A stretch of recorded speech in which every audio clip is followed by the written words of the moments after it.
हिंदू धर्म में हर तिथि हर त्यौहार का अलग ही महत्व है। 25 तारीख के दिन जितिया व्रत रखा जाएगा। इस व्रत को करने से क्या लाभ होते हैं, आइए जानते हैं उज्जैन के पंडित से। हिंदू धर्म में अनेक त्यौहार और व्रत का मान्यता कही गई है तथा अनेक व्रत किए जाते हैं जो अलग अलग उद्देश्य से किए जाते हैं, अलग अलग प्राप्ति हेतु किए जाते हैं, मनोकामना सिद्धि हेतु किए जाते हैं। उसी प्रकार से 25 तारीख को एक व्रत आ रहा है जिसे जीवित पुत्रिका व्रत के नाम से जाना जाता है।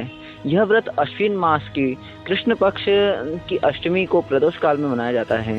इस व्रत के लिए को करने से अनेक महिलाएं करती हैं और इस व्रत को रखती हैं और अपने घर में पुत्र पौत्र की आदि की लंबी उम्र के लिए तथा आयु वृद्धि के लिए व्रत किया जाता है। इस व्रत का नाम जिउतिया व्रत भी इसे कहा जाता है तथा जीवित पुत्रिका व्रत भी इसे कहा जाता है।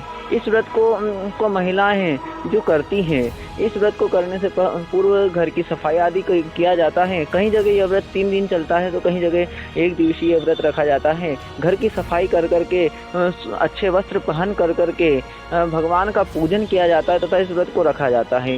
इस व्रत को करने से कि हमारे पुत्र जो हो, पुत्र पुत्रियां जो है, हमारे संतान जो है, उनकी आयु लंबी उम्र की कामना की जाती है और भगवान से प्रार्थना की जाती है कि जिस हमारा पुत्र सालों साल जीवित रहे तथा उसके धन में वृद्धि हो, मान में वृद्धि हो तथा सम्मान में वृद्धि हो। इस प्रकार से ये व्रत किया जाता है और पूरे भारतवर्ष की हिंदू धर्म को मानने वाली तथा सनातन धर्म को मानने वाली महिलाएं इस व्रत को अवश्य करती हैं, जिससे उनके शुभ पुत्र की कामना भी करती हैं तथा हमारे पुत्र की लंबी उम्र हो, इस प्रकार की कामना कर करके इस व्रत को रखा जाता है। यह व्रत 25 तारीख को रखा जाएगा। भगवान का पूजन किया जाता है और अपनी संतान पुत्र पुत्री तथा पौत्र इनके निमित्त भगवान से कामना की जाती है कि हे भगवान, आप हमारे पुत्र पौत्र तथा पुत्री जो संतानें हैं उनकी को दीर्घ आयु प्रदान करें तथा उनके मान में वृद्धि करें, उनके सम्मान में वृद्धि करें तथा धन में वृद्धि करें। इस प्रकार